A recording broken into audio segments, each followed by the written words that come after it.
My guest Nourhan Bassam is an architect, urbanist, social entrepreneur, educator, feminist, city enthusiast, community lover, and her passion lies in empowering communities to shape their own inclusive and sustainable cities through placemaking and playmaking ideas. She is a founder and CEO of GamingX, a think tank that tries to help marginalized groups in the city in several ways. She also advocates for gender-sensitive design and wrote a book named The Gendered City to amplify and draw attention to issues women face in the city. In this episode, we talked about her passion, her ideas, her book, and her company, and all the placemaking ideas they are implementing in Egypt. So stay tuned and enjoy the episode. Assalamu alaikum and hello everyone. I'm Asban Sari, the founder of the organization Peacemakers Pakistani, and I'm bringing you the stories of placemakers, artists, and professionals from around the globe about how they created an impact and made change happen. You are listening to the Making It Happen show. Thank you for joining in. Enjoy the episode.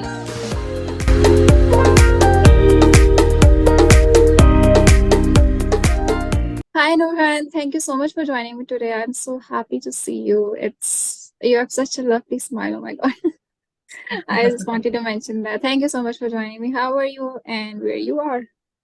Thank you, Asbah, for your invitation. I'm really flattered that you invited me, and I'm really happy to join you today in our talk. So I'm Egyptian. I come from the Middle East, but I am based as well in Milan. And yeah, and I was born in Dubai, so I grew up there. So a lot of continents involved in there. Awesome. So you are culturally diverse yourself. Yeah, Must say. exactly. Yeah, that's cool. Okay. So do we have any questions before we move forward? Or shall we begin with the questions? Oh, we shall begin. Great. Okay. So tell me, how did you find your passion for cities, urban design, and placemaking? Since as long as I remember, I love cities and I'm very passionate about how cities are constructed within their people and the diverse cities and how it's shaped. So, and I studied architecture and urban design. And my master's of science was about user-centric design. So I've always been passionate about building for people and very much recently in 2019 I came to term of placemaking, and this is what my PhD is about. And because I love art and culture myself, I'm trying to investigate more how to foster art and cultural activities in public spaces within the community, and to activate spaces and participation, fostering art as a tool to improve the feeling of marginalization and to improve inclusivity in marginalized areas. And yeah, I'm focused on a neighborhood in Cairo, and this is where my pilot case study is about. That's lovely. Like it's very direct, and I'm so happy that you are utilizing your, education and your education in the in your career, and just keeping your focus all around user centric and also your passion. So that's very helpful because this way, when we have more people like that who are passionate for work and they are contributing to a movement, the impact is huge, and that's great. Thank you so much for your work. Okay, so tell me about GamingX, its vision and mission. The name is quite different, I thought it must be something related to technology, but it's related to urban design. So I'm really excited to hear about that. How did you come out with this name as well? So do tell me Yeah, that. so the inspiration actually it came from my pilot project that I conducted during my PhD research that I mentioned, focused about a marginalized neighborhood in Cairo, and it examined the inability of marginalized children to enjoy playing, and how placemaking and playmaking ideas can help address this gap. And especially we have a lot of private areas for kids to play, and it's if you are not from a middle class income household, it's really difficult to get in to these clubs or these private areas to have your own playgrounds or your own playtime.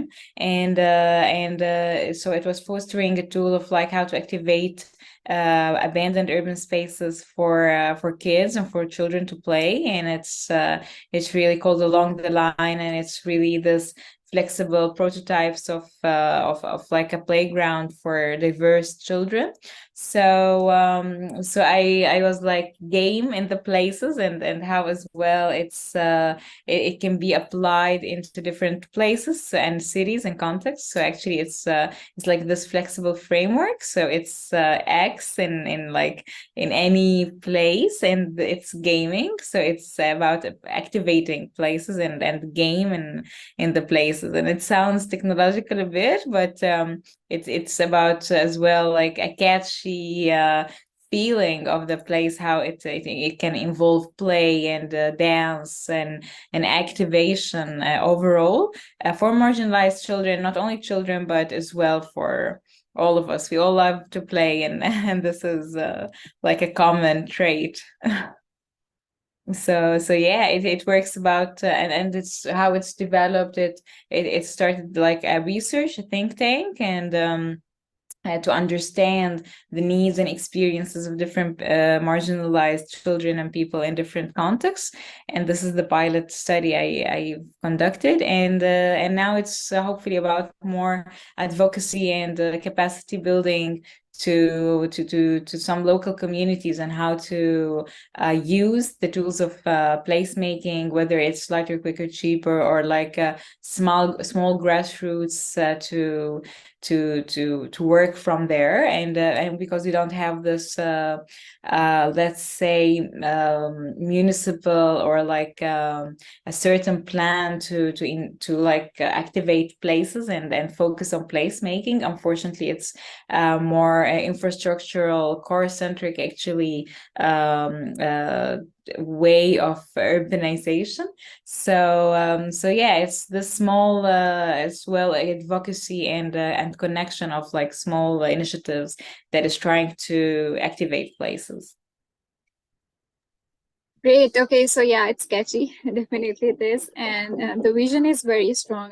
I love it. I admire it because I believe that if the places are safe for the children, I guess it's safe for everyone, of all for all age groups, because the children are the most vulnerable people, and especially if the places are safe for the children, they are safe for the women, and vice versa, because Yeah, they are exactly. connected. Yeah. So and there. Okay. So, what is your vision for sustainable cities? Do you incorporate the vision of gaming in the cities, games and playful cities into sustainability as well? Is it connected for you?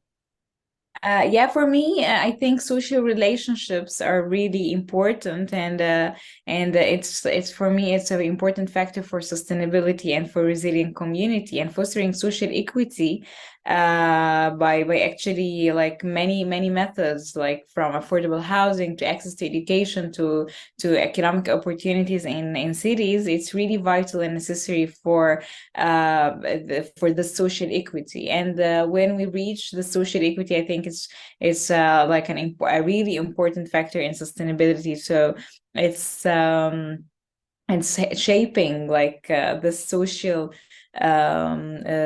equity and inclusion of different members of the society, and reducing the segregation, the cultural segregation gap in the society. I think it's really vital to reach more sustainable neighborhoods and sustainable and inclusive communities. So my approach is really about social inclusion and social sustainability as an umbrella to many other factors, but as well what I mentioned, this project, it's about as well sustainable materials of plays and games, and this is of course necessary, like sustainability and using like a material that are sustainable, it's like it's not negotiable anymore. I think it's like this is not a negotiable idea to endure sustainability or use recycled materials in your design. But it's mainly fostering this social inclusion as a way of sustainability, social sustainability in celebrating diversity and in reducing marginalization of different identities. Lovely. That's a great approach. That's that's a must. That's a needed thing, especially the development countries or developing cities shall focus on, because that's the right thing to do. It was a learning lesson for me as well. Thank you so much for sharing it. Okay, so the hit topic. Why do cities have been failing women, in your opinion? I'm not asking how, I'm asking why. What are the root causes that you have observed to figure out so far? Mhm. So yeah, and and as I mentioned as well, with my passion with cities and people, I call myself a feminist as long as I remember. And it's really intriguing for me to ask this question as well in my research, how cities keep failing women. And I think the root cause, in my point of view, it's a bit the systematic gender inequality and discrimination that I think is deeply rooted in many societies and rooted in economic and social and political structures as well.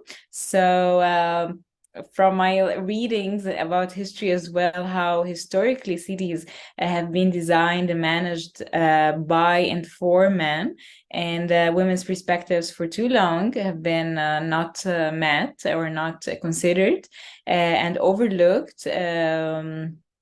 For too long, and I think we cannot like delete history in one like take it. It's like all these years cities were built on this historical bias and built on gendering and on certain gender roles, and this is how it's we are steering the wheel a bit to like involve other perspectives, to involve more identities into city planning and design to combat that inequality. So it's really rooted in societal construction, in political will and economic empowerment. So and it has been for many years, and I think diversing this and changing this, it's gonna need a bit as well a long way and some radical steps to move forward.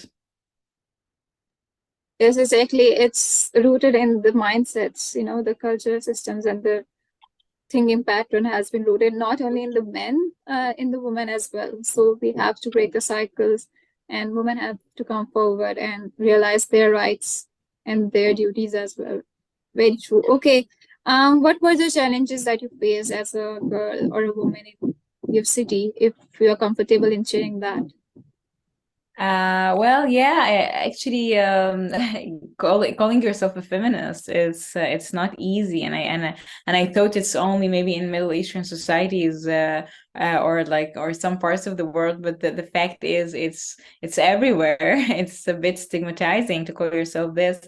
And it's stereotyped as well about feminism and what it stands for, because many people still believe, unfortunately, that feminists are anti-man, and they need to establish like dominance over men, which is not true. Feminism is actually it's only it calls for equal rights for individuals, and regardless even of the gender identity. So many people may view feminism as a threat to the traditional gender roles, to their, I think, privilege in somehow. But it's important to end as well the stigmatization we have for the word feminist or the word feminism, and we need to establish what it really stands for. It's for equal rights for the 99.9%. It's not about men and women. It's for equality and for ending marginalization in general. And it's really challenging since I was young to say I'm a feminist, or even till now in even Western societies to call myself a feminist urbanist. It's like a bit stigmatized, I would say. And of course, we have this that women are expected to educate men, and marginalized people, people of color, need to educate, I would say, the oppressor, and to avoid like the stereotypes. So we have this bit like stereotypes. Of course, you face it as well, as women coming from certain backgrounds, women of color. So you are stereotyped in certain, I would say, in like and I don't want to sound radical, but it's like second class citizen at the end of the day. So being a woman and and women of color from different ethnicity, it's of course challenging, and always challenging on in the like in the room. So I would say it's not necessarily in the Middle East. Some countries are not redressing the gender inequalities as well as others, and I would say that maybe countries in Africa and the Middle East, we still have like huge gap. But what is shocking for me, that in many Western contexts as well, it's still stigmatizing to call yourself a feminist. It's still, I think, a long way to reach equality in that sense. So yeah, it's always challenging being a woman and a woman of color, I would say. Yeah, okay. I think this whole advocacy is about being a human and having our needs and our desires, and our demands, requirements from a place. Men have different, women have different, and that shall be considered equally. This is the Mhm. whole advocacy is about. It's about Yeah. humanism. So that's true. And yes, we all face it. We have to work hard extra to prove ourselves. And even after that, um, it's not that appreciated or that much acknowledged, I guess. But yeah, we all face that. And the women of color living in a different city, that must be a hard time as well. I agree to that. But you have done it strong, so that's amazing, and applaud for you. Okay. In your book, The Gendered City, where and how do men fit in?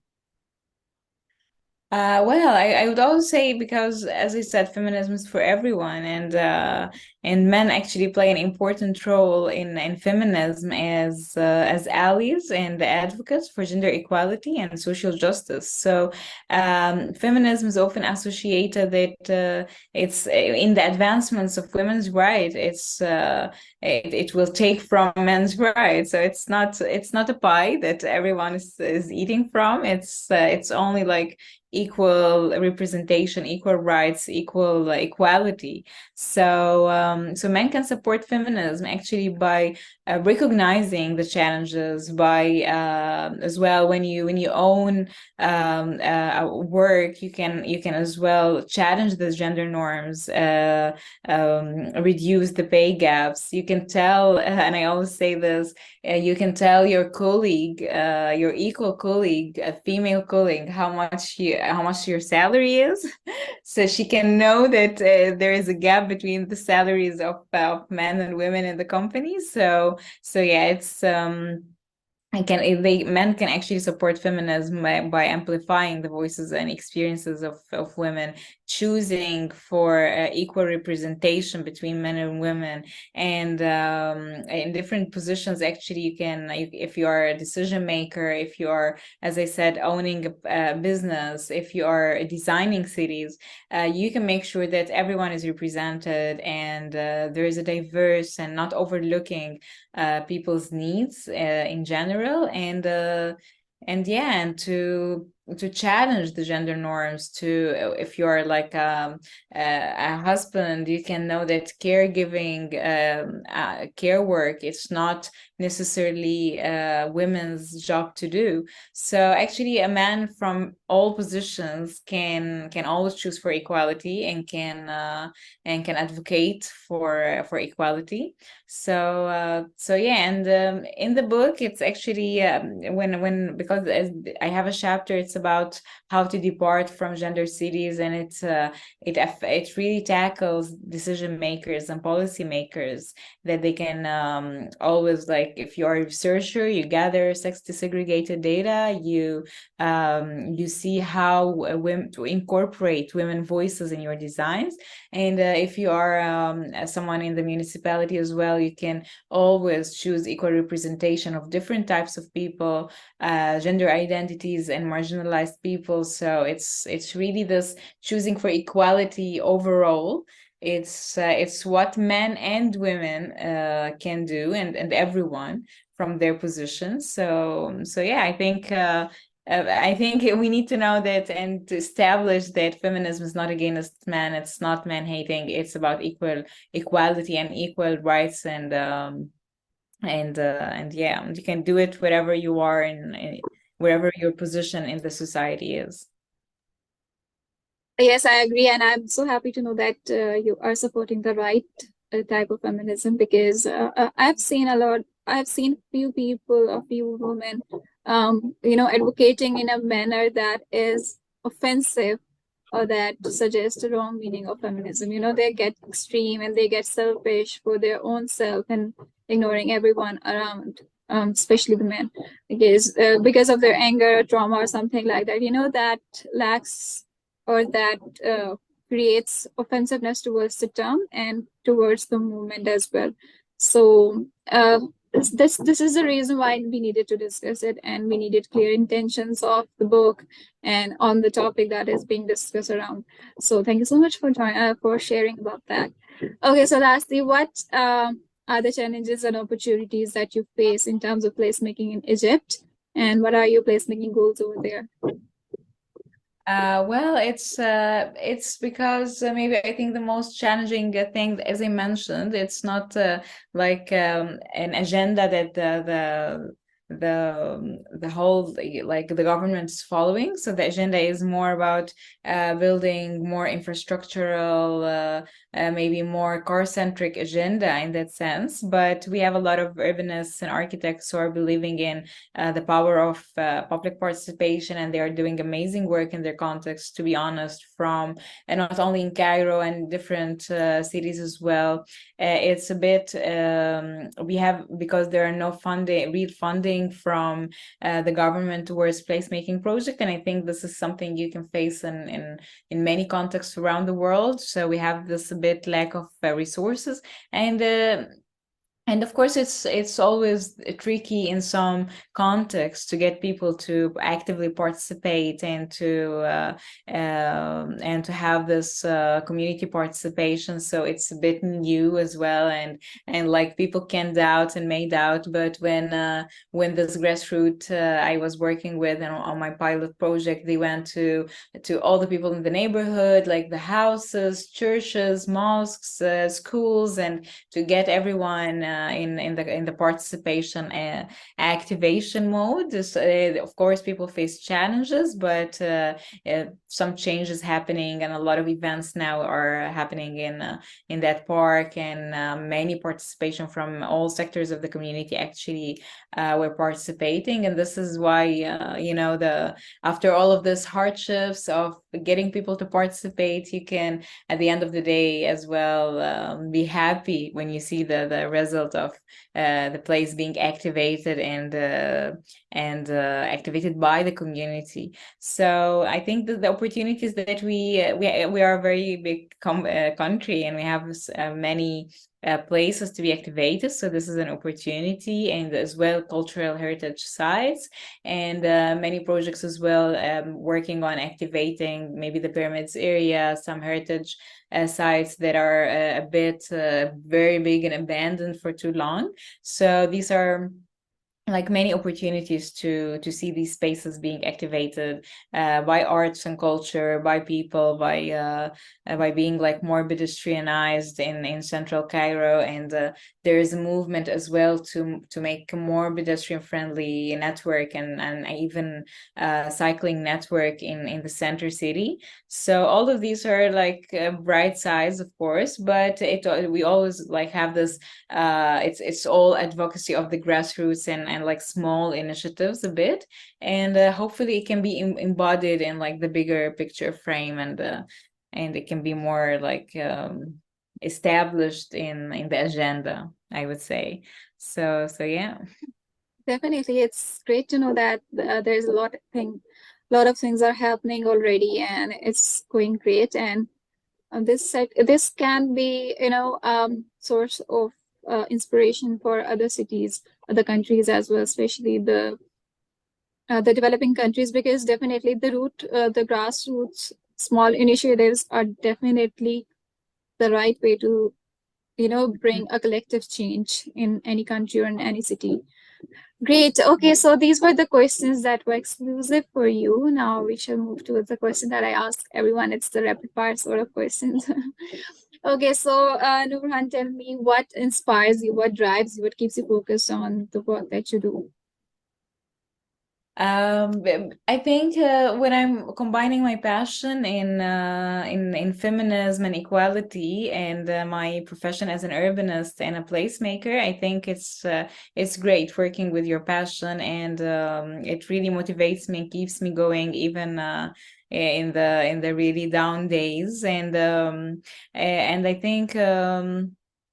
It's this intersectional layer as well of ending marginalization from different points of view, and from like ethnicity and gender and etc. It's like for me, I think it's a great motive to work with, and as I said, like seeing the end result or the big picture within all of the hardships can be really flattering at the end of the day, and nice. And when I actually see some women writing to me like privately, like that's super cool that you are amplifying women's voices and experiences, that you are doing this or that. That's super interesting. It's really as well very rewarding to be like able to present some of the many oppressed voices from different groups and identities. So I think this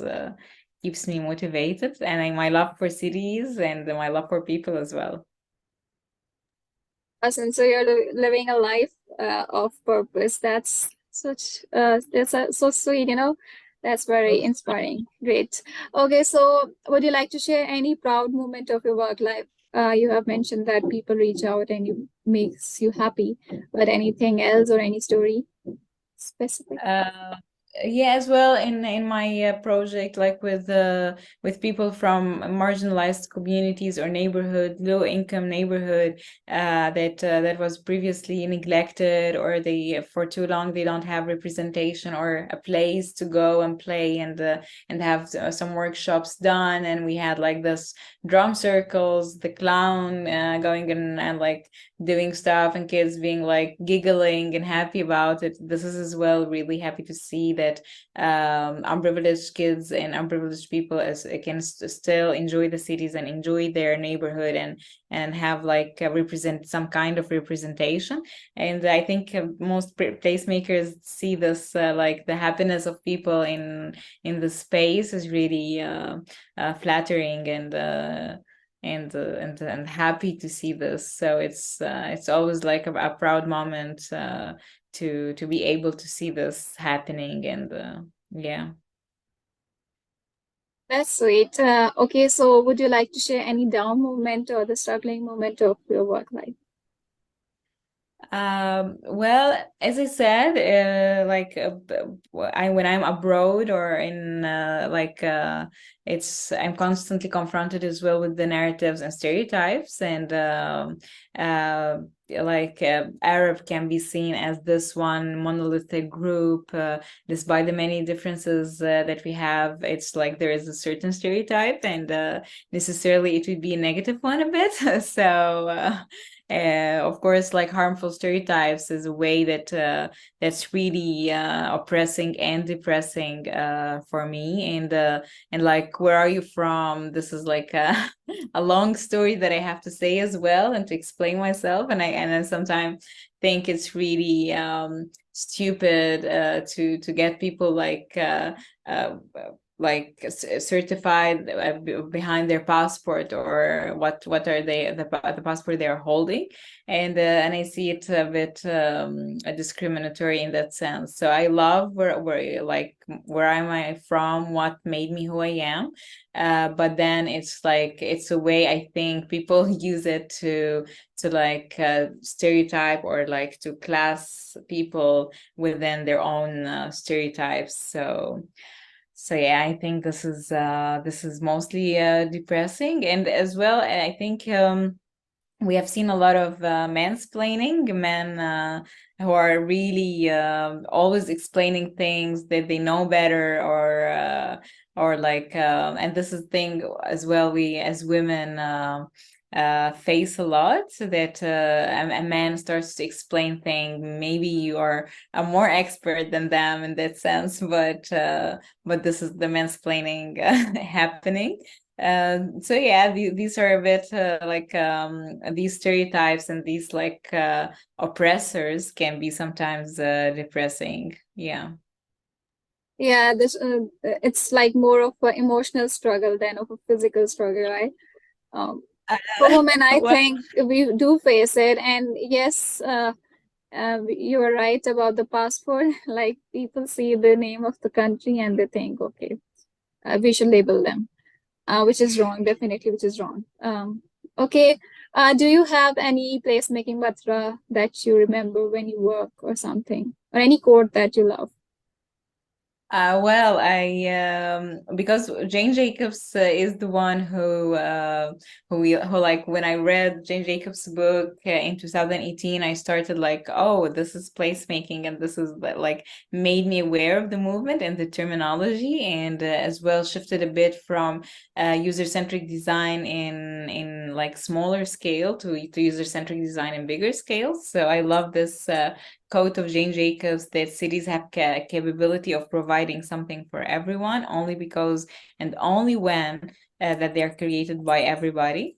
So I love this because I truly believe in this, and even in the artistic scene or cultural scene, it's always nice to see the community represented, their sense of ownership, their sense of belonging, and how to combine all of these elements together in building communities. And it's really this rewarding feeling afterwards. So yeah, when you are involved in something, you are like, you have this sense of pride and ownership in it, and it's like your own little product or baby that you're afraid of. So afraid like anything can happen to it. So it's really what we see in placemaking, that people has this sense of ownership and pride when they are involved in the placemaking process itself, not imposed on them. So yeah, this Yeah, would be. I truly agree. Okay, do you have any opinion for Pakistan or placemaking in Pakistan?